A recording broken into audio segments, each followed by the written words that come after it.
बचपन में क्या बनने का ड्रीम था और आप किस तरह के छात्र थे? वो कभी पढ़ाई के क्षेत्र में कभी नहीं रही। डॉक्टर से नेता बनने का जब ख्याल पहली बार दिमाग में आया, वो कब आया और क्यों आया? जी। तो कभी आपकी लाइफ में ऐसा फेज रहा जब आपने माइक पकड़ा, आप डरते थे? नहीं, मुझे ऐसा नहीं लगा कभी, क्योंकि मैं आपके हिसाब से भारतीय जनता पार्टी के दिल्ली सरकार में सबसे बड़ी अचीवमेंट्स क्या है इन शॉर्ट में? हम ये नहीं कह सकते कि हमें सेंट्रल गवर्नमेंट से सहयोग नहीं मिल रहा। 70% 80% पॉपुलेशन की स्थिति ऐसी है कि वो एक ही काम कर सकता है। अगर कोई बड़ी बीमारी मम्मी पापा को हो गई तो उसे ठीक करा ले या अपनी बिटिया की शादी कर ले।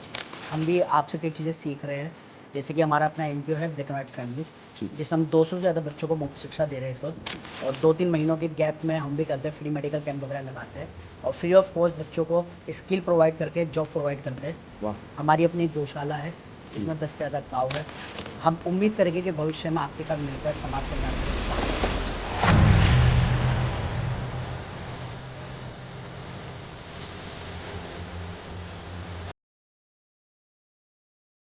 हेलो, नमस्ते, अस्सलाम वालेकुम, सत श्री अकाल, ब्लैक एंड व्हाइट फैमिली। मैं हूं अंकित सिंह रावत, आपका अपना होस्ट और दोस्त। स्वागत करता हूं आपका अपने ब्लैक एंड व्हाइट शो में, जहां बातें होती है फेस टू फेस, जहां मिलते हैं हम उन शख्सियतों से जिनकी कहानी न सिर्फ प्रेरणादायक होती है बल्कि आपके जीवन को बदलने का दम रखती है। आज हमारे बीच मौजूद है एक ऐसी ही शख्सियत जिन्होंने अपने आत्मविश्वास, साहस और संघर्ष से सफलता की ऊंचाइयों को छुआ है। तालियों की गड़गड़ाहट के साथ स्वागत करना चाहूंगा भारतीय जनता पार्टी के उत्तर पूर्वी जिले के जिला अध्यक्ष श्री यूके चौधरी जी का।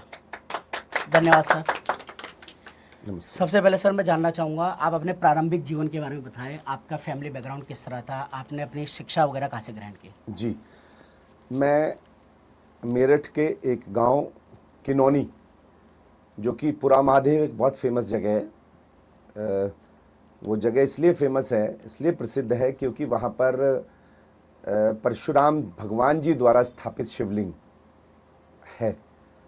और अब से कुछ वर्ष पूर्व तक तो जो कांवड़ का जल चढ़ाया जाता था वो जल वहीं पे चढ़ाया जाता था। जी। लेकिन आने वाले समय में क्योंकि नंबर ऑफ टेम्पल्स बढ़ गए हैं, बहुत वो हो गए, तो सभी लोग अपने क्षेत्रीय टेम्पल्स में वो करते हैं।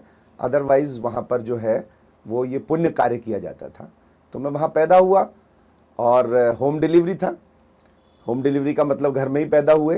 अब तो बहुत सहूलियत है, सब हॉस्पिटल में पैदा होते हैं ज़्यादातर लोग। और जैसा मेरी मदर ने बताया, जो अभी इस दुनिया में नहीं है, उनको एक साइलेंट हार्ट अटैक हुआ था 2019 में और वो हमें छोड़कर चली गई। तो जैसा कि गांव में होता है कई बार कि जो गांव में आपके लिए जो सुविधाएं वो नहीं है, तो आधा 1 घंटा 1.5 घंटा भी लग जाता है कभी कभी।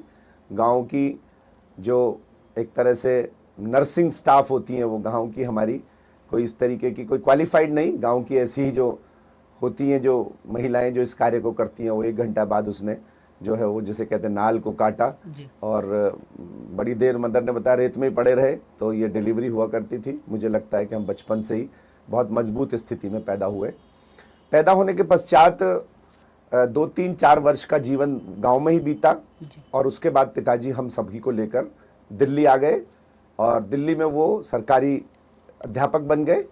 और मैंने पहली, दूसरी, तीसरी क्लास मॉडल टाउन के सरकारी प्राइमरी विद्यालय से की। बचपन में क्या बनने का ड्रीम था और आप किस तरह के छात्र थे? देखिए, सच बताएं तो कोई ऐसा बड़ा ड्रीम नहीं था, कभी सोचा भी नहीं। देखिए, क्योंकि मैं एक जिस कम्युनिटी को बिलोंग करता हूँ, गुर्जर कम्युनिटी, वो कभी पढ़ाई के क्षेत्र में कभी नहीं रही जी। उनका काम था खेती करना, गाय भैंस पालना। और जब ऐसे कार्य किए जाते हैं तो वो उनकी बैकग्राउंड में कोई भी एजुकेशन का कोई कॉन्सेप्ट नहीं होता जी। क्योंकि जब काम ही वो करना है तो फिर शिक्षा से क्या लेंगे, उसका महत्व नहीं पता। और वो हमें बहुत देर से पता लगा। मेरे फादर भी बिना किसी कॉन्सेप्ट के ग्रेजुएट हुए और पोस्ट ग्रेजुएट हुए और दिल्ली में अध्यापक हो गए, लेकिन उन्होंने हमें डॉक्टर बनाया। और जैसा कि हर माँ बाप आज से पहले 25-30 साल पहले तो सभी माँ बाप की जो पालने की प्रवृत्ति थी वो स्ट्रिक्टनेस थी, डंडा हाथ में रहना एक आवश्यक चीज़ों में था। तो मुझे ऐसा लगता है कि जब बहुत सारे बच्चे होते थे, पेरेंट्स जब होते थे, तो जब 4-5-6 बच्चे ज़्यादातर हुआ करते थे, मतलब 1 या 2 से तो ज़्यादा ही कम से कम सबके होते थे, तो पिटना, डांट खाना, ये सब पार्ट ऑफ लाइफ था। और उस पार्ट ऑफ लाइफ ने हमें मजबूत बनाया और उन्होंने उसी डांट से, उसी मजबूती से और ना केवल पिताजी की स्ट्रिक्टनेस बल्कि मदर सिमिलरली, मेरी मदर बेशक 5वीं पास थी, लेकिन उनको पूरा ज्ञान था कि बच्चों को किस तरीके से स्ट्रिक्ट रहकर पढ़ाना है। तो उस स्ट्रिक्टनेस में हम पढ़ते चले गए। 10वीं के बाद क्योंकि मेरे ब्रदर ने इंजीनियरिंग की थी, सिविल इंजीनियरिंग, अभी वो एग्जीक्यूटिव इंजीनियर है एम्स में, तो उस वक्त सिविल इंजीनियरिंग का स्कोप थोड़ा डाउन हुआ जी। तो सिविल इंजीनियरिंग का जब डाउन हुआ स्कोप, तो फादर ने कहा नहीं, इसको डॉक्टर बनाना चाहिए। जबकि मेरा मैथमेटिक्स बहुत स्ट्रांग था, उन्होंने बायोलॉजी पे जोर दिया, ट्यूशन्स कराए और अच्छी जिसे कहते हैं शिक्षा मिलने की वजह से मैं डॉक्टरी में सेलेक्ट हो गया, king George medical college Lucknow. उससे पूर्व भी 6 महीने पहले सिलेक्शन हो गया था गुरुकुल कांगड़ी आयुर्वेदिक महाविद्यालय हरिद्वार में, लेकिन फिर डेंटल का स्कोप बहुत बढ़ रहा था तो मैंने डेंटल चुना। तो सच बात तो यह है, कभी सोचा नहीं, जो माँ बाप करते चले गए साथ में मेहनत और with the passage of time, उन्होंने इतना ज्ञान नहीं था कि हमें डॉक्टर बनना है तो कैसे बनेंगे, क्या करेंगे, क्योंकि बैकग्राउंड में कोई कॉन्सेप्ट नहीं था। जी। जैसे कि आपने बताया कितने संघर्षों के बाद आप डॉक्टर बने, फिर सडनली डॉक्टर से नेता बनने का जब ख्याल पहली बार दिमाग में आया, वो कब आया और क्यों आया? नहीं, देखिए सच बताएं तो कोई ख्याल ऐसा नहीं आया जी और सामाजिक जीवन बहुत बड़ा था, किसी नेता से भी बड़ा था। जब जी जी उसकी वजह थी कि मेरी कम्युनिटी के 24 गांव आसपास होना, हर गांव में कोई ना कोई रिश्तेदारी होना, तो नंबर ऑफ जिसे कहते हैं कि भाई कार्ड्स मैरिजेस के बहुत ज़्यादा आते थे। और जब कार्ड्स आते हैं, आप मैरिजेस में 100-200 लोगों से हर बार मिलते हैं, तो एक बहुत बड़ा सर्कल डेवलप हो जाता है। और जब सर्कल डेवलप होता है तो उसके अलावा सामाजिक सर्कल भी डेवलप हो जाता है। उस प्रकार से डेवलप हुआ, तो शायद कभी आया हो, लेकिन ये कॉन्सेप्ट एक बार ये बना कि जब हमारे सांसद श्री मनोज तिवारी जी भारतीय जनता पार्टी के सांसद बनकर आए 2014 में, तब से पहले मैं थोड़ा संघ के साथ कुछ कुछ कार्य करता था और कभी कभी शाखा जाता था। तो एक कॉन्सेप्ट तो हिंदुत्व, राष्ट्रवाद, सनातन का था ही। जी उनके जो असिस्टेंट थे 4-5, उन्होंने मेरी सोशल प्रतिभा को पहचाना और जब सामाजिक प्रतिभा उन्होंने पहचानी तो उन्हें लगा कि हाँ, मुझे भैया जी के साथ आना चाहिए। तो मैं एकदम जिसे कहते हैं कि सांसद श्री मनोज तिवारी जी के साथ अटैच हो गया। उनके कार्यक्रमों में आना जाना, और होते होते 2-4-6 महीने में यही नहीं पता लगा कब उनके माध्यम से एक पद मिल गया भारतीय जनता पार्टी में पहली बार मुझे। तो ये होते होते मुझे लगता है कि बिना सोच के, बिना किसी बड़ी चीज़ के, कभी कभी ईश्वर एक माध्यम बनता है किसी भी कार्य को आगे बढ़ाने के लिए। मुझे लगता है ईश्वर ने ये कार्य किया, ईश्वरी कार्य था, और वो करते करते सांसद जी के साथ काम करते करते भारतीय जनता पार्टी में आज मैं आपके सामने जिला अध्यक्ष की भूमिका में हूँ। सर, सबसे पहले तो हाल ही में आप जिला अध्यक्ष बने, उसके लिए शुभकामनाएं देना चाहूँगा जी, बहुत और उम्मीद करूँगा कि आपके कार्यकाल के दौरान काफ़ी सारे समाज कल्याणकारी काम हो। जी जैसे कि हम जानते हैं public speaking is one of the scariest thing. जी। सो कभी आपकी लाइफ में ऐसा फेज रहा जब आपने माइक पकड़ा, आप डरते थे, कभी शाई फेज में रहे आप, या शुरू से ही एक्सट्रोवर्ट काइंड ऑफ पर्सन रहे? नहीं, मुझे ऐसा नहीं लगा कभी, क्योंकि जब मैंने पोस्ट ग्रेजुएशन की, बीडीएस किया, फिर एमडीएस किया, तो हमें सेमिनार प्रेजेंटेशन करनी होती थी। जी तो प्रेजेंटेशंस के वक्त आपकी हेजिटेशन काफ़ी खुल जाती है। उसके बाद मैं अलीगढ़ मुस्लिम यूनिवर्सिटी में असिस्टेंट प्रोफेसर सेलेक्ट हुआ। तो जब असिस्टेंट प्रोफेसर सेलेक्ट हुआ तो आपको लेक्चर्स लेने पड़ते हैं, क्लास लेनी पड़ती है, तो धीरे धीरे बोलने की आदत पड़ जाती है। तो मुझे नहीं लगता मुझे कभी हेजिटेशन हुई होगी या कोई परेशानी हुई होगी, क्योंकि जब आप क्लास में बोलते हैं, 50 बच्चे 100 बच्चे पढ़ाते हैं, तो जब उनके बीच में बोलना सीख जाते हैं तो धीरे धीरे आप सामाजिक तौर पे भी कोई बात करनी हो तो कॉन्फिडेंस से कर पाते हैं। तो ऐसा कोई आवश्यकता नहीं पड़ी, कभी कोई हेजिटेशन नहीं हुई। हाँ, आज भी अगर बड़े लोग बैठे हों, हमसे पद में बड़े हों जी जी या किसी और चीज़ में बड़े हों, तो उनके सामने बात करते वक्त थोड़ा हेजिटेशन होती है, मान क्योंकि सम्मान। जी सम्मान में एक वो बेबाक बात नहीं कर पाते हम, जैसा जी, कि जी, जी। हम नॉर्मल नेचर में करते हैं। तो अभी भी मैं लिटिल बिट हेजिटेट करता हूँ बड़े लोगों के साथ बात करने में। ओके। जैसे कि लगभग हर किसी की ज़िंदगी में कहीं ना कहीं कोई ना कोई टर्निंग पॉइंट या कोई ऐसी शख्सियत आता है जिसकी वजह से उसकी लाइफ कंप्लीटली चेंज हो जाती है। तो आपकी लाइफ में ऐसा कोई इंसिडेंट या कोई ऐसी पर्सनैलिटी जिसने आपकी लाइफ को कंप्लीटली चेंज किया हो? जी बिल्कुल, मेरी लाइफ का जो बहुत बड़ा चेंज था वो मेरी शादी के बाद था। मेरी जो लाइफ पार्टनर थी वो गायनोकोलॉजिस्ट हैं, मुझसे भी ज़्यादा शिक्षित, जी और जिसे कहते हैं कि 24 आवर्स काम करने वाली, ऐसी परिवार की कल्पना मैंने सोची भी नहीं थी। जिस प्रकार से उन्होंने मेरे परिवार को संभाला है, मुझको संभाला है, तो वो बियॉन्ड एक्सपेक्टेशंस है कि अगर वो 16 घंटे मरीज देख रही है और 16 घंटे के बाद आज मेड छुट्टी पे है और उनको 8 घंटे फिर घर का कोई काम करना है, तो वो करती हैं और एंजॉय करके करती हैं। अपनी एक्सरसाइज, घर का सारा साफ सफाई का ध्यान रखना, मैनेजमेंट, और उसके अलावा हॉस्पिटल का पूरा काम देखना। मुझे ऐसा लगता है कि वो एक मेरी ज़िंदगी में बहुत बड़ा बदलाव आया, क्योंकि हम तो एक लोअर मिडिल क्लास में जीने वाले लोग थे, और उसके बाद जो हमारा फाइनेंशियल स्तर सुधरा तो उसने एक बहुत बड़ा बदलाव जीवन में लाया। क्योंकि आज की डेट में अगर आप कुछ भी कहें तो जब आप फाइनेंशियली इंप्रूव होते हो तो आपका सर्कल भी बहुत डिफरेंट हो जाता है, आप लोग भी पूछने लग जाते हैं और बहुत सारे बदलाव आपके जीवन में आते हैं। दूसरा बदलाव मैंने महसूस किया है जब मैं राजनीति के क्षेत्र में आया। तो राजनीति में जब आप सफल होते हैं किसी भी पद में, प्रतिष्ठा में, कोई भी चीज़ में, तो भी आपका दायरा बढ़ता है, तो भी लोग आपसे कनेक्ट होते हैं। तो उसने भी हमारे दायरे को एक डिफरेंट दायरा किया। और सबसे बड़ी बात है कि राजनीति में जिस प्रकार से संयम रखना पड़ता है, वो जो संयम रखने का एक कॉन्सेप्ट राजनीति में दिया, तो वो जो आया वो बहुत बड़ा बदलाव मेरी ज़िंदगी में है।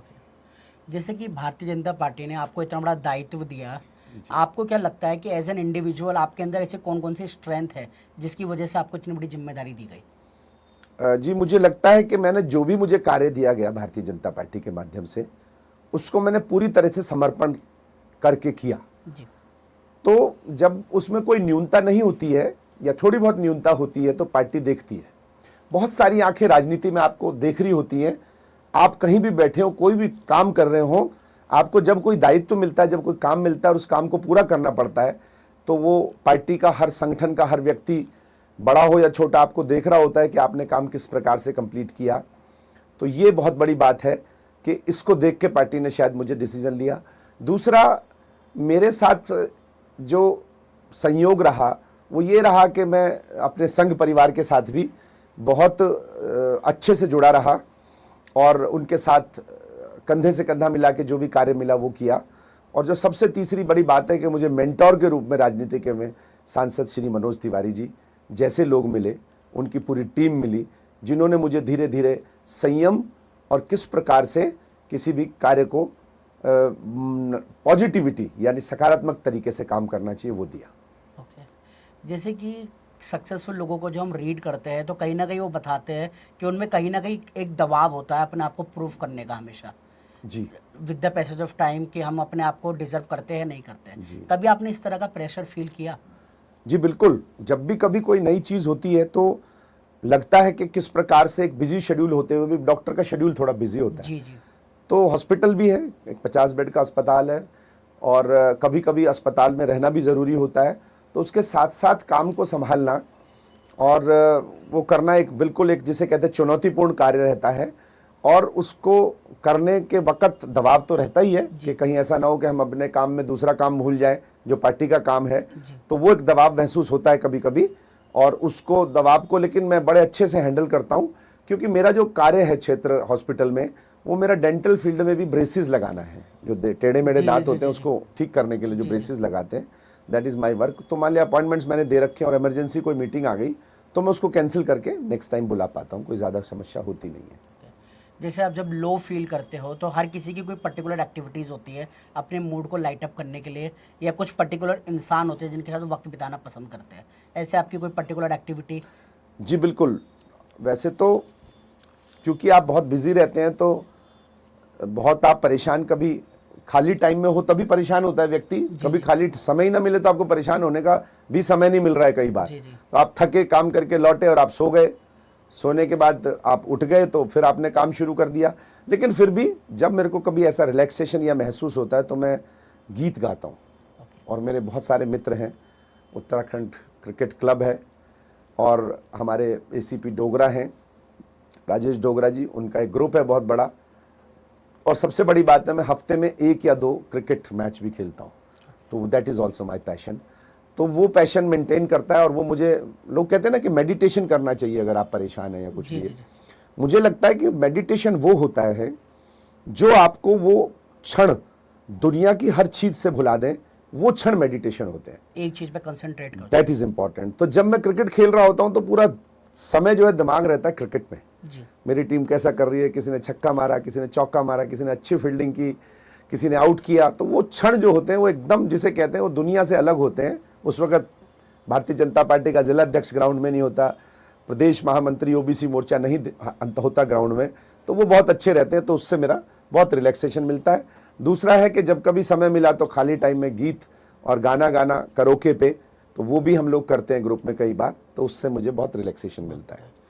अगर आपको क्या लगता है अगर किसी शख्स को राजनीति में सफल होना हो तो उसके अंदर क्या क्या क्वालिटीज होनी चाहिए? देखिए, सबसे पहली क्वालिटी तो जीवन के हर क्षेत्र में मेहनत, और मेहनत भी ईमानदारी के साथ, वो सबसे पहली रिक्वायरमेंट है। राजनीति में कई बार बहुत मेहनत बहुत देर से रिकॉग्नाइज होती है जी लेकिन जरूर होती है, क्योंकि राजनीति तो चाणक्य का खेल है, और चाणक्य के खेल में तो जो अपने को साबित कर दे वो चैंपियन है।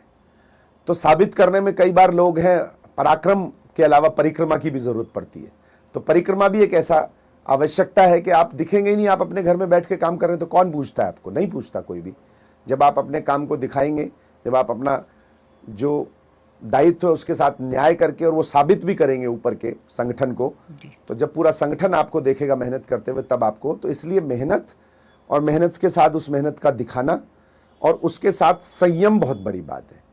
देखिए, आप जैसे मेहनती 50 लोग पार्टी में काम कर रहे हैं, तो वो 50 लोग में से 20 लोग ऐसे हैं जो जिलाध्यक्ष बन सकते हैं, लेकिन एक ही व्यक्ति बनता है। इसी प्रकार से 10 लोग हैं जो एमएलए बन सकते हैं, क्षेत्र में अच्छा काम कर सकते हैं, लेकिन कास्ट, रिलीजन, बहुत सारी जाति, उसके हिसाब से जो बेस्ट बैठता है वो उसको दिया जाता है। कई बार तो नंबर 1 कोई और व्यक्ति होता है, नंबर 2 को भी दिया जा सकता है, क्योंकि उसकी कम्युनिटी, उसकी कास्ट वहां ज्यादा है। तो उस वक्त आपको संयम रखना इतना इंपॉर्टेंट है कि आप वहां बिखर गए तो टूट जाते हो, और वहां आपने संयम से अपने को खड़ा कर लिया तो आप कुछ ना कुछ उससे बेहतर पाते हो। जैसे कि दिल्ली में अब इतने सालों बाद भारतीय जनता पार्टी की सरकार बन चुकी है, और भारतीय जनता पार्टी की सरकार के लगभग 100 दिन भी पूरे हो चुके हैं, जिसके लिए सबसे पहले आपको बधाई देना चाहूँगा। जी, बहुत बहुत धन्यवाद। आपके हिसाब से भारतीय जनता पार्टी के दिल्ली सरकार में सबसे बड़ी अचीवमेंट्स क्या है इन 100 दिनों के में? देखिए, ये बड़ी चुनौतीपूर्ण सरकार है हमारे पास जो है इस वक्त। हम ये नहीं कह सकते कि हमें सेंट्रल गवर्नमेंट से सहयोग नहीं मिल रहा, हम ये नहीं कह सकते अब कि हमें एमसीडी से सहयोग नहीं मिल रहा। हम ट्रिपल इंजन की सरकार, हम ये नहीं कह सकते गवर्नर साहब हमें काम नहीं करने दे रहे। तो इसलिए पहले दिन से जो हमारी सीएम रेखा गुप्ता जी हैं और उनकी पूरी टीम है, जिसमें हमारे क्षेत्र से कपिल मिश्रा भाई हैं, सिरसा जी हैं, सूद साहब हैं, प्रवेश वर्मा जी हैं, आदि आदि जो हमारे मिनिस्टर्स हैं, right from first hour of their ministry, they are working hard and almost 16 to 18 hours a day।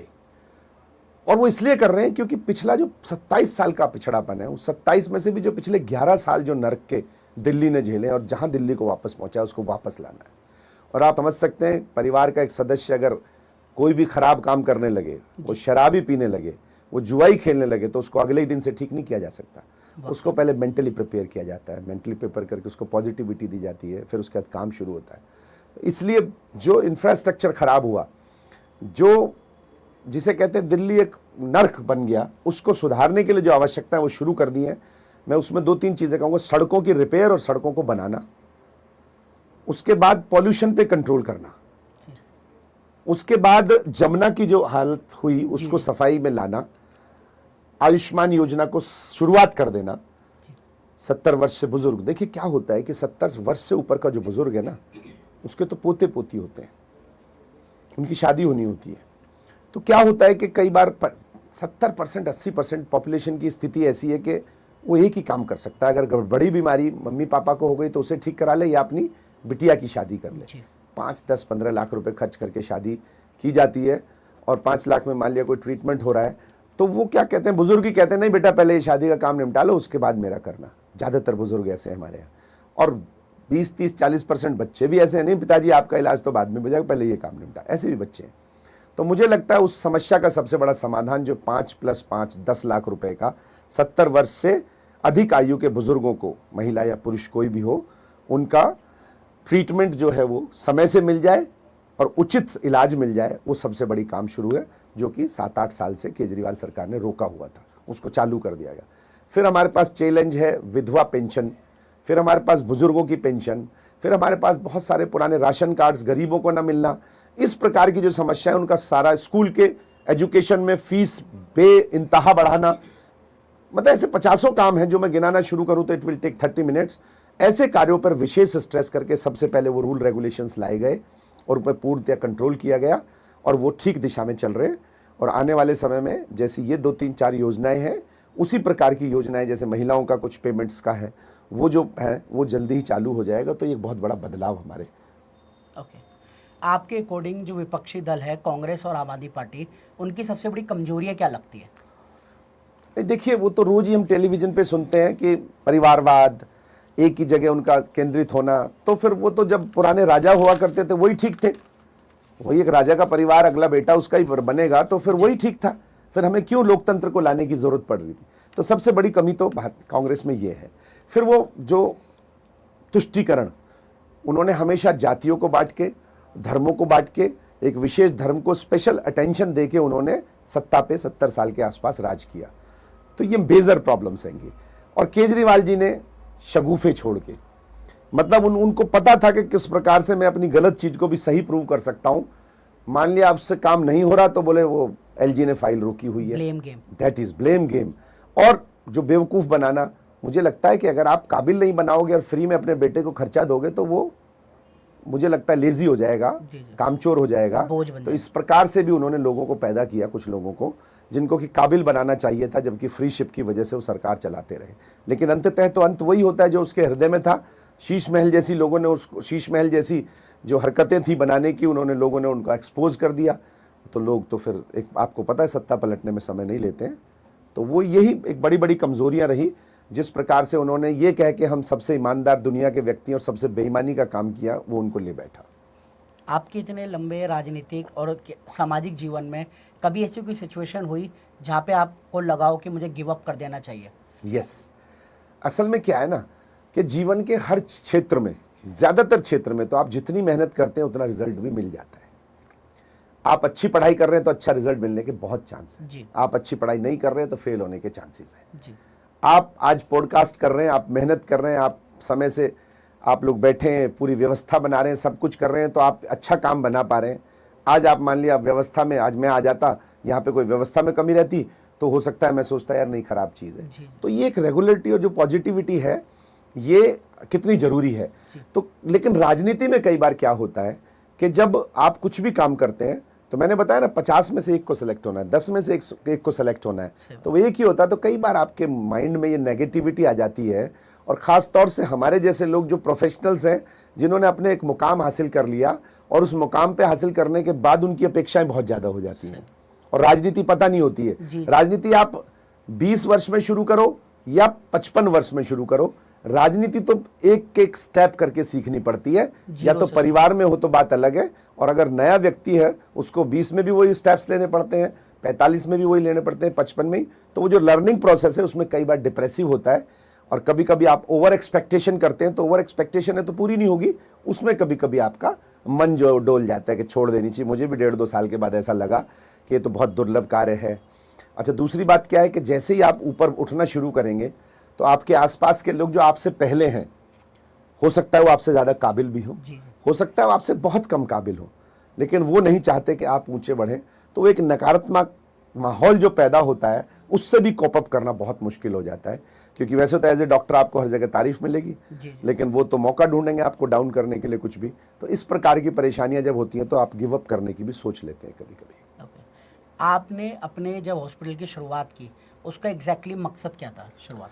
नहीं, देखिए, मैं अगेन कहता हूं कि मैं कोई भी चीज़ ऐसी नहीं करता, मुझे तो जो अपॉर्चुनिटीज़ मिलती है मैं उसको करना चाहता हूं। और अपॉर्चुनिटीज़ मिली क्योंकि मैं डेंटल सर्जन था, मेरा पैशन था कि मैं प्रैक्टिस करूंगा, इसलिए मैं अलीगढ़ मुस्लिम यूनिवर्सिटी से रिज़ाइन करके आया।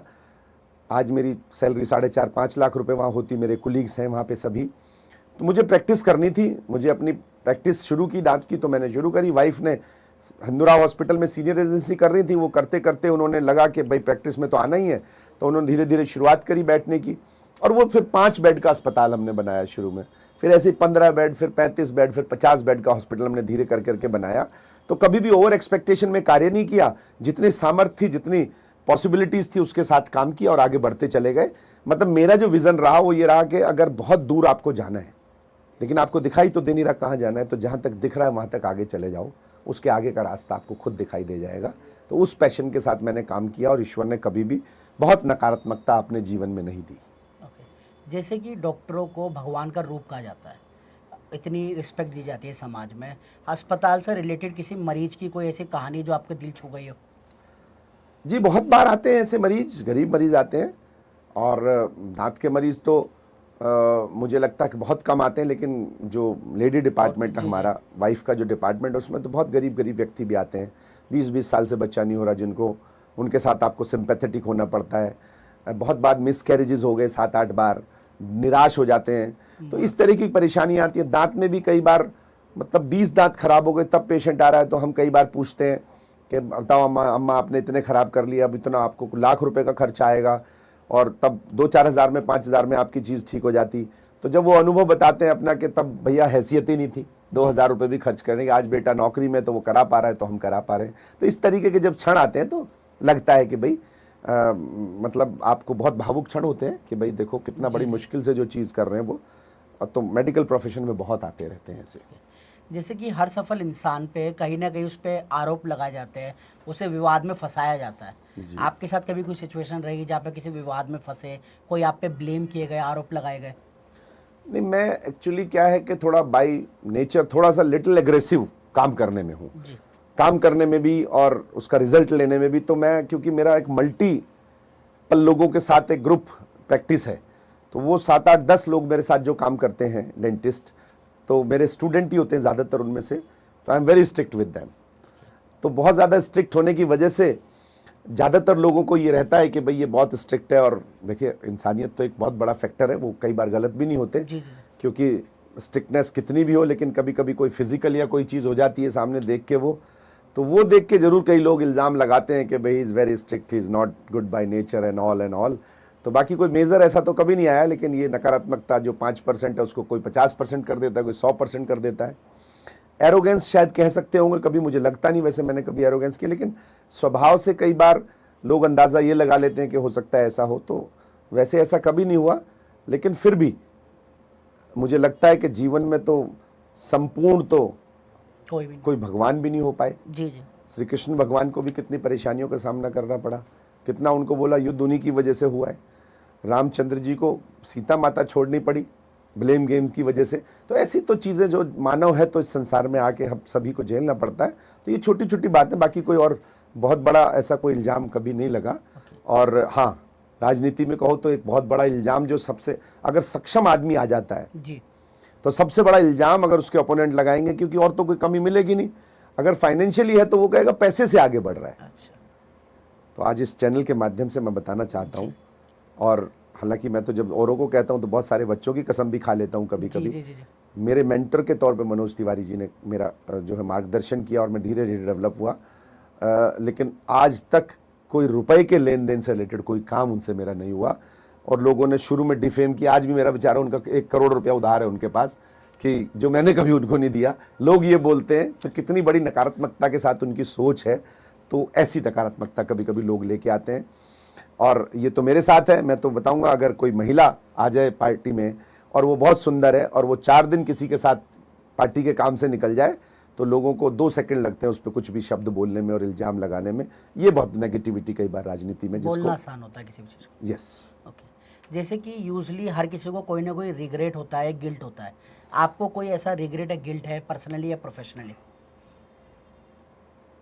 नहीं, ऐसा तो कभी नहीं आया, पर हो सकता है कभी कभी किसी ज़रूरतमंद को कुछ इलाज में कम पैसे की जरूरत पड़े और उस दिन मेरा ठीक ना, उस दिन मैंने कंसेशन नहीं किया उसको। अदरवाइज तो नॉर्मली मैं जान लेता हूँ, भाप लेता हूँ, बुजुर्ग हैं, लेडी हैं, ये है वो है।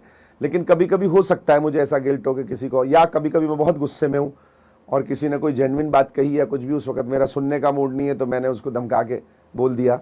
तो वो कभी कभी क्षण लगते हैं। हालांकि अब तो मैं, जब कभी ऐसा हो भी जाता है साल 6 महीने में, तो मैं वापस कॉल करता हूँ और उनको फ़ोन करके बुलाता हूँ। तो कोशिश करता हूँ कि कोई ऐसी आत्मा मुझसे आहत ना हो कि जो ऐसा व्यवहार हो, क्योंकि कुछ चीज़ें आपके जेनेटिक लेवल पे होती हैं। जब आपका व्यवसाय ऐसा होता है पुश्तों में, जो कि श्रम का होता है, जी जी गाय भैंस के साथ का होता है। तो आपको बिजनेस अगर करना है तो हम्बल किया जाता है ना बिजनेस। तो जी जी आप बिजनेस बहुत नर्म तरीके से करते हैं, लेकिन गाय भैंस तो नर्म तरीके से नहीं होती। जी अगर एक लाइन में गाय हैं, भैंस बंधी हैं, तो उनको भोजन डालने जाना है, आपको चारा डालने जाना है, तो थोड़ा हटती नहीं है वो, तो उसको ऐसा नहीं कहते बहन जी थोड़ा हटना है, ऐसे तो नहीं होता। जी उसको तो थोड़ा ऐसे मार के हटाया जाता है जी नॉर्मली। जी तो ऐसा हो कि नेचर में ऐसा हो जाता है। और हमारा 2 साल का 4 साल का बच्चा भी वैसे ही देखता है, तो वो कह देते हैं, हम लोग गुजर कम्युनिटी से बिलोंग करते हैं, कहते हैं गुजर बहुत डेंजरस होते हैं, जी ठीक है ना। तो वो एक जो टैग है वो थोड़ा लगा होता है कई बार। जी लेकिन अब तो खैर बहुत समाज जो है कॉस्मोपॉलिटन होता जा रहा है, कॉस्मोपॉलिटन होता जा रहा है, और कम्युनिटीज़ बहुत कम आज की डेट में कोई मायने नहीं रखती हैं। लोग एक दूसरे पे विश्वास करके जीवन को ठीक ले रहे हैं, ना कि कम्युनिटी और कास्ट की वजह से ले रहे हैं। तो ये इल्ज़ाम कभी कभी लगते हैं, उसको बड़ी मजबूती से पॉजिटिव लेना पड़ता है। आप युवा पीढ़ी से क्या उम्मीद रखते हैं? किस तरह का व्यवहार करना चाहिए? किस तरह की उनकी अपब्रिंगिंग, किस तरह की लर्निंग, क्या क्या उन्हें सीखना चाहिए, किन स्किल्स पे फोकस करना चाहिए? जी बिल्कुल, देखिए मुझे युवा पीढ़ी से सबसे बड़ी बात यह है कि उन्हें जो भी कुछ कर रहे हैं वो उनको सफल लोगों के साथ कनेक्ट होना चाहिए, जी और अच्छे लोगों से गाइडेंस लेनी चाहिए। कई बार युवा ना कोई भी एजुकेशन, कोई भी कोर्स कर लेते हैं, जी कोई भी एजुकेशन ले ली, कोई भी कोर्स कर लिया, उसका कोई फ्यूचर नहीं है, तो उनको पता नहीं लग पाता है क्या करना है। जी तो अब मान लिया आप पॉडकास्ट कर रहे हैं, तो आपको जब मौका मिले कभी बहुत बड़े पॉडकास्ट करने वाले व्यक्ति से जरूर मिलना चाहिए। जी सर क्या हमें ध्यान रखना चाहिए, क्या हमारी जो चीज़ हम कैसे अप जा सकते हैं, किस प्रकार से हो सकते हैं। लेकिन आप बैठे रहोगे अपनी ईगो, मुझे तो किसी पूछना है, अपने हिसाब से करना है, तो you learn with the time, आप लर्न विद द प्रोसेस। लेकिन आप वैसे नहीं कर पाते हैं कि जो पहले से ही किसी चीज़ से लड़ने के लिए आप तैयार हैं, तो वो आपको मिल जाता है आपको पहले से। तो मुझे लगता है युवाओं को कनेक्ट करना चाहिए, बात करनी चाहिए लोगों से, हर विषय पे चर्चा करनी चाहिए, और फिर सफलताओं को देखना चाहिए कैसे हुए, और उसकी तरफ आगे बढ़ना चाहिए। क्योंकि कई बार माँ बाप भी बहुत एजुकेटेड नहीं है, तो वो शिक्षा नहीं दे पाते। जी वो सुबह जाते हैं, शाम को आते हैं, काम कर रहे हैं, तो फिर वो क्या उनको गाइडेंस देंगे किस समय, वो खुद ही शिक्षित नहीं है इतने। तो ऐसे में लोगों को आसपास के सफल लोगों के साथ कनेक्ट करना चाहिए, और बहुत अच्छा व्यवहार लोगों के साथ करना चाहिए, ताकि अच्छा व्यवहार करने से उनको जो बेनिफिट होने वाला है वो ये होने वाला है कि दूसरा भी उनको अच्छे से कोई चीज़ बताएगा। और प्रोफेशनल कोर्सेज पे ज़्यादा ध्यान दें कि सीधा ग्रेजुएशन के बाद या 12वीं के बाद अगर आप बहुत अच्छी एजुकेशन नहीं ले रहे हैं तो आप किसी काम में स्किल्ड हैं। आज देखिए कितना मुश्किल है, आपको एक इलेक्ट्रीशियन बुलाना हो तो कितने टाइम वेट करना पड़ता है कई बार अच्छे इलेक्ट्रीशियन के लिए। आपको एसी ठीक कराना हो कितना वेट करना पड़ता है आपको। और कोई भी काम ऐसा करना हो जो प्रोफेशनल तरीके से हो, तो मुझे लगता है कि काम कोई बुरा नहीं होता। जिस काम की आवश्यकता लग रही है उस काम की तरफ जाना चाहिए। आज ड्राइवर्स इजीली नहीं मिलते अच्छे, आप ड्राइविंग सीख सकते हैं अगर बहुत एजुकेशन नहीं ले पाए। ये छोटी छोटी मल्टीपल वर्क सीखने चाहिए। युवाओं को बहुत सारी चीज़ें सीखनी चाहिए कि आज मल्टीपल वर्क्स का ज़माना है। क्योंकि जब अगर कॉस्टली कोई अफोर्ड नहीं कर सकता है तो वो क्या करेगा, एक ही व्यक्ति रखना चाहेगा। भाई वो 25 के 3 नहीं रखेगा, वो एक व्यक्ति को 35,000 दे के मल्टीटास्किंग कर सकता है। तो इस प्रकार की चीज़ें ज्ञान में रहने चाहिए। आप कोई काम कर रहे हैं तो साथ में आपने ड्राइविंग सीख ली, तो आपका ऑनर कहीं जा रहा है, आपने ड्राइविंग चली, साथ चले गए, तो उसको एक एक्स्ट्रा अफोर्ड नहीं करना पड़ा और आपका जो है वो ठीक होगा। तो इस प्रकार का मैं चाहता हूँ कि वो डेवलप हो, और तकनीक के साथ बढ़ना चाहिए। जैसे जैसे टेक्नोलॉजी बढ़ रही है उसके साथ अपग्रेड होना चाहिए। आप भगवान में विश्वास रखते हैं, और आपने अपने निजी जीवन में कभी किसी चमत्कारी चीज़ों का अनुभव किया है? नहीं, देखिए कभी भगवान तो मैं तो, बल्कि ये जो सवाल आपने पूछा मैं अक्सर लोगों से पूछता हूँ, तो भगवान है कि नहीं, तो बहुत कठिन सवाल है। क्योंकि मैं डॉक्टर बना और मैंने ये देखा कि दांत के अंदर नसें होती हैं। मुझको पढ़ाया गया, फिर मुझे वहाँ प्रैक्टिकल सिखाया गया। जी तो जब मुझे प्रैक्टिकल दिखाया गया तो मैंने देखा दांत में नसें होती हैं, तो हम उसका रूट कनाल ट्रीटमेंट कर देते हैं। जी लेकिन अगर वैसे कोई बताए मुझे ये दांत है और इसके अंदर नसें होती हैं, इसके अंदर ठंडा गर्म लगने के लिए नसें होती हैं, और ये ऐसे होता है और वैसे होता है, तो फिर मुझे विश्वास नहीं होगा। तो सबसे बड़ी बात है कि मैं उस पर इसलिए बहुत ज़्यादा वो नहीं करना चाहता टिप्पणी, कि उस सब्जेक्ट का मैं व्यक्ति नहीं हूँ। क्योंकि मुझे पता है अगर ईश्वर है तो उसके पहुँचने के लिए भी एक शिक्षा की ज़रूरत है, एक अध्यात्म की ज़रूरत है, जिसके मैं बहुत करीब नहीं हूँ। अगर मैंने वो अध्यात्म किया होता जो उसके लिए स्पेशल, जिसे कहते हैं कि पाने का तरीका है, भक्ति का तरीका है, कर्म का मार्ग है, अन्य अन्य मार्ग जो हैं पाया जा सकता है ईश्वर को उससे, तो मैं ये नहीं मानता। लेकिन मैं ये मानता हूँ कि ईश्वर को मानना बहुत जरूरी है। अजीब सी बात है, बड़ी है कि नहीं? क्योंकि जिस प्रकार से मेरी माँ है, मेरे पिताजी हैं, और मैं संकट में हूं, मेरे मित्र हैं, मेरे भाई हैं, और संकट में मुझे पता है ये कोई भी संकट आ गया तो सबसे पहला फोन मैं इनको करूंगा, मेरे साथ खड़ा है, मेरे साथ खड़े हैं। तो ऐसे ही भगवान भी आपके साथ खड़े हैं। ये सोच ही बहुत बड़ी है। इस सोच के साथ आप जिएंगे तो बहुत पॉजिटिविटी आपको मिलती है। तो ईश्वर को मानना बहुत जरूरी है। ऐसे ही नहीं, करोड़ों साल से, हजारों साल से ईश्वर के रूप में हमारे सामने कोई चीज रखी गई है, और मुझे लगता है कि अगर वो है तो उसको पाने का मार्ग भी खुद ईश्वर दिखाता है। कभी ना कभी अगर जीवन का वो समय आया तो मैं जरूर ईश्वर की खोज करना चाहूँगा, इसको पाना चाहूँगा। लेकिन अगर हम विश्वास करते हैं तो बहुत आगे बढ़ते हैं, ये मेरा कहने का है। और आपने दूसरा सवाल क्या पूछा? ईश्वर कोई में इस तरह का चमत्कारी अनुभव हाँ, आपके निजी जीवन तो में? मैं तो कहता हूँ खुद ही हम एक चमत्कार हैं अपने में। जी, मतलब आप देखें तो जो हम एक, मेरा ऐसा गांव है जहां से मैं पैदा हुआ, जो 20-22 किलोमीटर मेरठ से है, जी, जो 20-22 किलोमीटर बागपत से है, जो 20-22 किलोमीटर बड़ौत से है, जो कि 3 मेजर जिसे कहते हैं छोटे छोटे सिटी है। तो जब उनका पूरा विकास होगा तब जाके मेरे गांव का अंतिम विकास होगा। क्योंकि ऐसा ना, प्लॉट कटते जा रहे हैं, पेरीफ्री पे आ गए, और फिर वो तो 22 किलोमीटर जब वहां से कहीं से भी आएगा तो मेरा गांव आएगा। लेकिन थोड़ा डेवलपमेंट, वहां एक मिल बन गई, बजाज शुगर मिल, उससे हुआ। तो मैं ये मानता हूँ चमत्कार है कि ऐसे गांव से पैदा होके मेरे पिताजी, जो मैं पूछता हूँ पिताजी कोई गाइड करने वाला, बोला नहीं, किसी ने कहा वहां जाओ। 25 किलोमीटर दूर एक कॉलेज था, उसमें 10वीं पास की। फिर 50 किलोमीटर दूर एक कॉलेज था, वो बताया बहुत अच्छा स्कूल है, कॉलेज बोलते थे उस वक्त, तो स्कूल है, वो 12वीं वहां से की। वहीं उसके पास ही चिरौड़ी, मेरी ननिहाल, वहीं शादी हो गई उनकी। तो ये प्रारब्ध मैं देखता हूँ ईश्वर ही बनाता होगा कि वहां से आए, फिर आपने उनको, अगर वहां से नहीं पढ़ाई एजुकेशन होती फादर की, मेरे पहले ग्रेजुएट थे उस दौरान, शायद कुछ ग्रेजुएट रहे हो, तो हम दिल्ली नहीं आ पाते, तो मेरे फादर अध्यापक नहीं होते तो मेरे, हमको डॉक्टर नहीं बना पाते, हमें डॉक्टर नहीं बना पाते तो हम आज क्या बात कर रहे होते। तो मुझे लगता है चमत्कार के बराबर है। लेकिन मैं फिर वही कहना चाहता हूं कि हमारा एक एक सांस, हमारी एक एक सोच, हमारा एक एक कर्म अगर निर्धारित है तो वो ईश्वर से निर्धारित है। अगर ईश्वर है तो हमें कंट्रोल करते हैं, क्योंकि वही हमें वो बुद्धि देते हैं, वही हमें सोच देते हैं, वही हमें पॉजिटिविटी देते हैं। तो इस प्रकार का विश्वास मेरा है। एज बीजेपी रूलिंग पार्टी, आपको क्या लगता है कि किससे डील करना ज़्यादा मुश्किल है, कांग्रेस से या आम आदमी पार्टी से? नहीं, देखिए, कांग्रेस हमारा बहुत बड़ा, जिसे कहते हैं जिसकी जड़ें लोगों के अंदर तक समाई हुई हैं। आज भी अगर कुछ लोग मिलेंगे तो नहीं हमें तो कांग्रेस बहुत बढ़िया है, मेरे बाबा कांग्रेसी थे, कट्टर कांग्रेसी, मेरे पड़बाबा कांग्रेसी थे जी, तो ऐसे लोग कहते हैं। तो उन्होंने तो कांग्रेस का कुछ भी नहीं देखा, जिन्होंने जब अच्छा किया होगा तब भी नहीं देखा, वो तो अब पैदा हुए हैं। जी जी, जब मोदी जी देख कर रहे हैं सब कुछ, या मोदी जी से पहले कुछ खराब चीजें की हैं कांग्रेस की, वो उन्होंने देखी है, पर ऐसा लोग बोलते हैं। जी, तो इसलिए वो, क्योंकि पूरे देश में उसकी जड़ें व्याप्त हैं, 3-4 स्टेट्स में, तो आज भी देखो कितना मुश्किल है स्थापित करना, क्योंकि कुछ तो वोट एंटी बीजेपी रिलीजन की वजह से पड़ता है, और कुछ वो पुरानी सोच जो समाजवाद या क्या जिसे बोलते हैं साम्यवाद या मार्क्सवाद, इस प्रकार के जो हैं, मैं बहुत उसमें निपुण नहीं हूँ, लेकिन इस प्रकार की या कम्युनिज्म जो है उसकी वजह से लोग प्रभावित हैं। तो वो मुश्किल है। और आम तो एक आंधी का, जिसे कहते हैं आंधी आती है और कुछ 10 मिनट 15 मिनट आती है और चली जाती है, वो है। अभी दिल्ली से चली गई, आने वाले समय पंजाब से चली जाएगी, क्योंकि उनकी तो कोई मूल धारणा नहीं है ना। अब भारतीय जनता पार्टी आप कहें वो कितने कम समय में डेवलप हो गई, वो इसलिए डेवलप हो गई क्योंकि बेवकूफ़ बना के, तो भाई साहब आज ही में आप ले आओ 5 लाख रुपए ले आओ, आपको 1 करोड़ रुपए देता हूँ, वो तो बहुत आसान है। लेकिन अगर 5 लाख रुपए आओ और आप इसको इन्वेस्ट करो और 10 साल में आपको 1 करोड़ मिल जाएगा, वो लॉन्ग बहुत टर्म विजन, विश्वास करना उस पर मुश्किल है कि भाई है। लेकिन लोग भ्रमित हो जाए तो वो केजरीवाल की तरह भ्रमित, तो इसलिए वो हमारे लिए कुछ मायने नहीं रखता।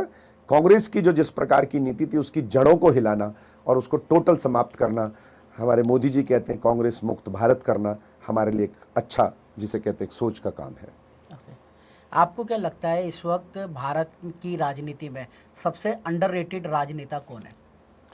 नहीं, देखिए, मैं समझता हूं कि जनता ने जिस प्रकार से पप्पू को बनाया है तो सबसे नंबर 1 तो पप्पू ही आ जाते हैं, जिनकी लॉन्चिंग जो है नहीं कर पा रही है कांग्रेस पार्टी इतने समय से, और फिर भी अपना इंजन नहीं बदल रही है, फिर भी उन्हीं इंजनों पर डिपेंड हो रही है। उनकी बहन को ले आते हैं, कभी उनके वो ले आते हैं। तो उसके लिए तो एक विशाल हृदय चाहिए, जो एसी में पैदा हुए, एसी में पले, जो विदेशों से पढ़े, कभी जिसे कहते हैं कोई गांव नहीं देखा, कोई गांव की गरीबी नहीं देखी, वो अब देख रहे हैं चल चल के पैदल, इसलिए उन्हें पैदल यात्राएं करनी पड़ रही है। तो मुझे लगता है वही एक सबसे बड़े हैं, वही परिवार अंडररेटेड परिवार है, क्योंकि परिवारवाद की उन पे स्टैंप है। बड़ी मुश्किल से हम लोगों ने दूसरी लोग अध्यक्ष बनवाए, वरना तो तैयार थे। उनकी माँ के बाद उनका बेटा, उसके बेटा के बाद उसकी बहन, और बहन के बाद कोई बड़ी बात नहीं कि उनका दामाद भी प्रदेश अध्यक्ष या कुछ और अध्यक्ष बना दिया जाता। तो ये भाजपा है जिन्होंने उनको ठीक किया है थोड़ा। जैसे कि हर सफल इंसान के कई प्रशंसक होते हैं तो कई आलोचक भी होते हैं, आप अपने आलोचकों को क्या कहना चाहोगे? नहीं, आलोचना करनी चाहिए। आलोचना अगर नहीं होगी तो आप अहंकारी हो जाएंगे। आलोचना जब होगी तो आप अपना अंतर मन को देखेंगे और उसमें कमी मिलेगी तो उसको ठीक करने की कोशिश करेंगे। तो आलोचना होना कोई बहुत बुरी बात नहीं है। और जैसे जैसे आप ऊपर बढ़ते हैं तो आपको आलोचनाओं के लिए तैयार भी होना पड़ेगा, क्योंकि आज अगर आप इंस्टा पे या किसी पे भी देख लो तो सबसे ज़्यादा गाली किसको मिलती होंगी? माननीय नरेंद्र मोदी जी को, क्योंकि वो इतना बड़ा व्यक्तित्व है कि वो हर एक आदमी के रूबरू खड़ा है। और जैसे ही वो कोई अच्छी बात कहेंगे तो फेंकू शब्द यूज़ होना शुरू हो जाएगा या कुछ भी ऐसा, जबकि देश को कहाँ से कौन सी अर्थव्यवस्था से कहाँ पहुँचा दिया। और चौथी हम बन गए हैं, अब आने वाले समय में हम तीसरी हो जाएंगे विद इन 2-3 ईयर्स। और फिर मुझे लगता है कि 2047 तक विकसित भारत की जो संकल्पना है वो पूरी हो जाएगी। तो मुझे लगता है कि जब व्यक्ति आगे बढ़ता है तो उसकी आलोचना भी ज़्यादा होती है, उससे कोई घबराने की आवश्यकता नहीं, उसको ठीक करने की ज़रूरत है। कभी कभार हमें से लगता है कि हमें किसी चीज़ में सफल होने के लिए बलिदान देना पड़ता है, आपको क्या लगता है राजनीति में सफल होने के लिए आपसे क्या क्या चीज़ें छिन गई? जी बिल्कुल, बहुत कुछ छूटता है राजनीति में। आप सबसे बड़ी बात है जो परिवार का सानिध्य है वो कम मिलता है। जी। आप अपने डेंटल क्लिनिक में बिजी हुए, फिर आप मीटिंग में बैठक में चले गए, फिर आप बैठक में जो काम मिला वो जूनियर्स को बताने में लग गए, फिर आपने रात को चेक किया उन जूनियर्स ने वो काम दूसरों को बता दिया कि नहीं बता दिया। तो इस प्रकार से जो बात है वो समय लेने वाली बात है, तो इसलिए परिवार सबसे ज़्यादा छूटता हैगा। फिर आपका जो खुद का इंटरटेनमेंट है, जैसे बता रहा था कि अब अभी तक तो मैं देखता था कि 2 मैच खेलता था, अब देखते हैं जिलाध्यक्ष बनने के बाद कितना समय मिलेगा। अगर समय नहीं मिलता है, आपने एक मैच इस दिन है और उसी दिन मीटिंग है, तो आप नहीं खेल पाएंगे, वो ज़रूरी मीटिंग हो गई आपकी। फिर मीटिंग के बाद एक और मीटिंग आपको जिला में लेनी है, प्रदेश की मीटिंग अटेंड करके, तो उस दिन आपकी मीटिंग है, तो फिर आप, तो इस प्रकार से बड़ा आपका पर्सनल जो हॉबीज़ है वो बहुत कंट्रोल करनी पड़ती हैं आपको। और जो आपको पर्सनल जिसे कहते हैं कि फैमिली का जो वो है उसके साथ कॉम्प्रोमाइज़ करना पड़ता है। तो अगर छोटे बच्चे हैं तो फिर तो बहुत ही मुश्किल होती होगी। मैं थोड़ा देर से आया तो मेरे बच्चे भी बड़े हो गए थोड़े कंपैरेटिवली, वो एक प्लेटफॉर्म एस्टेब्लिश कर लिया, उन्होंने दोनों ने MBBS सब कर लिया है। लेकिन अगर किसी का बच्चा 5वीं 7वीं में ही है तो अगर आप साथ नहीं ज़्यादा रहेंगे, उनको क्वालिटी टाइम नहीं देंगे तो बच्चा बिगड़ सकता है, ख़राब आदत सीख सकता है। तो इस प्रकार की चीज़ों के साथ राजनीतिकों को कॉप अप करना पड़ता है। जिलाध्यक्ष होने के नाते आपने सोचा है कि किस तरह से महिलाओं की और युवाओं की ज़्यादा से ज़्यादा राजनीति में भागीदार? जी देखिए, आपका जो सवाल है उसका जवाब तो नरेंद्र मोदी जी खुद ही देते हैं। वो खुद ही अपने आप बताते हैं कि 4 महिलाएं लेनी है आपको, इसमें से 10 में से आपको इतने SC लेने ही लेने हैं। OBC तो आजकल स्वतः ही आ जाते हैं उतनी परसेंटेज, पर वो भी ध्यान रखा जाता है। और युवाओं के लिए तो एक अलग से युवा मोर्चा बनाया गया है, इसीलिए कि युवा डेवलप हो और अच्छा पॉलिटिशियन बने आगे चल के। महिलाओं के लिए एक महिला मोर्चा बनाया गया, OBC के लिए OBC मोर्चा, SC के लिए SC मोर्चा गया, ताकि मेन टीम में अगर कोई नहीं आ पाए तो अपने मोर्चे में रह के अपने को साबित कर सकता है। तो वो हमारी पार्टी की रणनीति है, हमें अलग से भी कुछ सोचने की जरूरत नहीं है, और हमें वो करना ही है। अगर हमारी पार्टी ने कहा इम्प्लीमेंट करना है और अच्छे लोगों को चूज करना है। जैसे कि आप कई तरह के सामाजिक कार्य ऑलरेडी करते हैं, आप कुछ सामाजिक कार्यों के बारे में बताना चाहेंगे जो आप इस वक्त समाज के लिए कर रहे हैं और किन किन सामाजिक संस्थाओं का हिस्सा है? जी देखिए, मैं दिल्ली प्रदेश का जो है, पहले तो मैं हॉस्पिटल से शुरू करता हूं कि मेरे हॉस्पिटल फ्री चेकअप कैंप हफ्ते में 1 या 2 हमेशा लगाता रहा है। और एज ए पॉलिटिशियन भी मैंने बहुत लगाए, और रूटीन पे भी मेरे हॉस्पिटल के लगते हैं। जैसे आज भी एक मेरा कैंप गाँवड़ी गाँव के नज़दीक था, शार्प साइट सेंटर के 7 कॉम्बिनेशन में। तो ये कैंप्स लगाना है, गरीब लोगों को कुछ मदद मिल जाती है, कुछ दवाइयाँ उनको फ्री मिल जाती हैं, तो ये काम हमारे माध्यम से बहुत अच्छा हो जाता है। फिर मैं जो है वो दिल्ली की जो कैनोइंग एंड कयाकिंग एसोसिएशन है, नौकायान का एक पार्ट है, उसका प्रदेश का जो है मैं प्रेसिडेंट हूँ, स्टेट प्रेसिडेंट हूँ उसका। तो उसके होने के नाते मुझे बहुत सारे लोगों की मदद करने को मिलता है, क्योंकि हमें इसमें कोई आर्थिक सहायता किसी गवर्नमेंट से कहीं नहीं मिलती। अब शायद भाजपा की सरकार आई है तो हमें मिलनी कुछ शुरू होगी। तो हमारा एक क्लब है सोनिया विहार में, वाटर स्पोर्ट्स क्लब, उसके माध्यम से मैं जुड़ा था। उन लोगों ने फिर धीरे धीरे मुझे प्रमोट करके कराया। तो उसमें मैं बहुत सारे प्लेयर्स जो हैं, पैरा प्लेयर्स हैं, जो हमारे जिसे कहते हैं दिव्यांग जो प्लेयर्स हैं उनके पास वो अपनी नौकरी नहीं कर सकते, नौकरी है तो उनको प्रैक्टिस करने के लिए छोड़नी पड़ती है। तो इस प्रकार के 5-7 लोग हैं जिनकी मैं, उनको आना है तो उनको आना पड़ेगा, व्हीकल लेके आना पड़ेगा, वो नॉर्मल उससे नहीं ट्रैवल कर सकते। और बहुत अच्छे हैं, अंतर्राष्ट्रीय स्तर पे पदक जीत रखे हैं उन्होंने, लेकिन फाइनेंशियली बहुत कम है। ऐसे प्लेयर्स की मैं मदद करता रहता हूँ जब जब मेरे से संभव होता है। हमने बहुत सारे नेशनल गेम्स अपने दम पे कराए अभी, और उसके अलावा मैं कुछ हमारे रेसलर्स हैं, छोटे बच्चे हैं जो गरीब परिवारों से हैं, जैसे मेरे नाना जी एक पहलवान रहे बहुत फेमस, तो मेरे को उनका बड़ा पैशन है कि पहलवानी से मेरा एक अट्रैक्शन है। तो पहलवान मेरे ननिहाल के आसपास या गांव के आसपास 2-3 बच्चे हैं जो गरीब हैं, उनको मैं, उनकी जो डाइट होती है एक तरह से, अगर उनको डाइट ना मिले तो वो अच्छे पहलवान हैं, तो नेशनल में और उसमें बहुत अच्छा कर रहे हैं वो बच्चे, धीरे धीरे बड़े हो रहे हैं, उन कुछ की मदद करता हूँ। और फिर धार्मिक प्रोग्राम जितने भी आसपास होते हैं और जो भी अपने पास आते हैं, रामलीलाएं तो हैं ही खैर, तो मैं लगभग वर्ष में 100 कार्यक्रमों के लिए मेरी तरफ से आर्थिक मदद होती है, जब जब उनको ज़रूरत होती है, थोड़ी हो या ज़्यादा हो। तो इस प्रकार के कार्यों से मैं जुड़ा रहता हूँ। और संघ के माध्यम से भी कुछ प्रकल्प हैं हमारे जिनके साथ जुड़ा हुआ हूँ मैं, जिनके हम भी आपसे कई चीज़ें सीख रहे हैं, जैसे कि हमारा अपना एनजीओ है ब्लैक एंड व्हाइट फैमिली, जिसमें हम 200 से ज़्यादा बच्चों को मुफ्त शिक्षा दे रहे हैं इस वक्त, और 2-3 महीनों के गैप में हम भी करते हैं, फ्री मेडिकल कैंप वगैरह लगाते हैं और फ्री ऑफ कॉस्ट बच्चों को स्किल प्रोवाइड करके जॉब प्रोवाइड करते हैं। वाह। हमारी अपनी गौशाला है जिसमें 10 से ज़्यादा काव है। हम उम्मीद करेंगे कि भविष्य में आपके साथ मिलकर समाज कल्याण के लिए कुछ काम कर सकें। 100% मैं आपके साथ जुड़ूंगा। आपका, मुझे जितने भी कार्य देखे हैं वो इस देश की ज़रूरत है, इस समय की आवश्यकता है। और जिस प्रकार से आप कह रहे हैं कि गरीब बच्चों को शिक्षा देना, उनको ऐसा प्रशिक्षण देना जिससे कि वो अपना एक प्रोफेशन चूज़ कर पाएँ और काम कर पाएँ, गौ माता की सेवाएं, जब कभी भी मेरा सहयोग है मैं 24 घंटे आपके साथ खड़ा हूँ। और इसके अलावा कुछ और लोगों को भी आपके साथ जोड़ूंगा। और हेल्थ के बारे में कहा हो तो आप जब कहें, आप कहें जी 365 दिन हमें एक हेल्थ चेकअप कैंप लगाना है, उसके लिए तो हमेशा हमारी टीम आपके हॉस्पिटल के माध्यम से तैयार रहेगी। धन्यवाद सर। Thank you. जैसे कि लगभग हम अपने पॉडकास्ट के समापन की ओर आ चुके हैं। हमारा एक सेगमेंट है गोल्डन एडवाइस। वैसे तो आप ऑलरेडी कई एडवाइस दे चुके हो, लेकिन इन द लास्ट अगर आपको एक एडवाइस देनी हो युवाओं को, तो आप क्या संदेश देना चाहेंगे? देखिए, मुझे लगता है कि युवाओं को अपनी जड़ों से जुड़े रहना है। जड़ों से जुड़े का मतलब अपने माँ बाप के साथ जुड़े रहना है। दुनिया में शायद ही कोई ऐसे माँ बाप हैं कि जिनके साथ आप जुड़ के रहेंगे तो खराब हो पाएंगे। हम एक उड़ती पतंग की तरह हैं, जिसकी अगर रस्सी हाथ में है, सही हाथ में है, तो वो घंटों तक सफ़र करती है, घंटों तक उड़ती है। लेकिन जिसकी जो डोर है वो अगर गलत हाथों में है तो पतंग टूट सकती है, फट सकती है। बारिश हुई तो उससे पहले नीचे उतार ली गई, वरना बारिश में भीग सकती है, ख़राब हो सकती है। हम उसी एक पतंग की तरह हैं। तो हमें अपनी जड़ों से, अपने परिवार से, भाई बंधुओं से जुड़ के रहना चाहिए। हम गलत काम तभी सीखते हैं जब हम परिवारों से बाहर जाते हैं, आस पड़ोस के ख़राब लोगों के साथ बैठते हैं। आपने देखा 11-12 बजे लोग बैठते हैं बाहर, तो स्मोकिंग करेंगे, कुछ भी करेंगे, बाहर खड़े हैं 11 बजे 12 बजे, तो ये अच्छी बात नहीं है। आप अपने परिवार के जरूरत, तो परिवार वाले कहें भाई 9 बजे आप घर आ जाया करो, चाहे बाकी दिन में कुछ भी करो। तो जब आप ज़मीन से जुड़े रहेंगे, अपने आसपास के पड़ोसियों से जुड़े रहेंगे, आप उनको सम्मान देंगे तो वो भी आपको अच्छी चीज़ें देंगे। तो ये सबसे बड़ी चीज़ है। दूसरी बात, आपको सफल लोगों के साथ कनेक्ट होना चाहिए ताकि आपको भी मार्ग मिले और आप भी सही दिशा में जाएं। और उससे भी बेहतर बात यह है कि जैसे जैसे समय मिलता जाए, इस देश को स्ट्रॉन्ग करने के लिए आप जो कर सकते हैं, जैसे आप अपने चैनल के माध्यम से कर रहे हैं, ब्लैक एंड वाइट शो के माध्यम से कर रहे हैं, छोटी छोटी बूंदें ही एक बहुत बड़ा महासागर बना देती हैं। एक एक बूंद अगर हम एक एक कॉलोनी, एक एक गली में करेंगे तो वो देश के पास, अमीरों के पास इतना पैसा है कि अगर सही जगह लग जाए तो मुझे लगता नहीं कोई इस देश में गरीब रहेगा।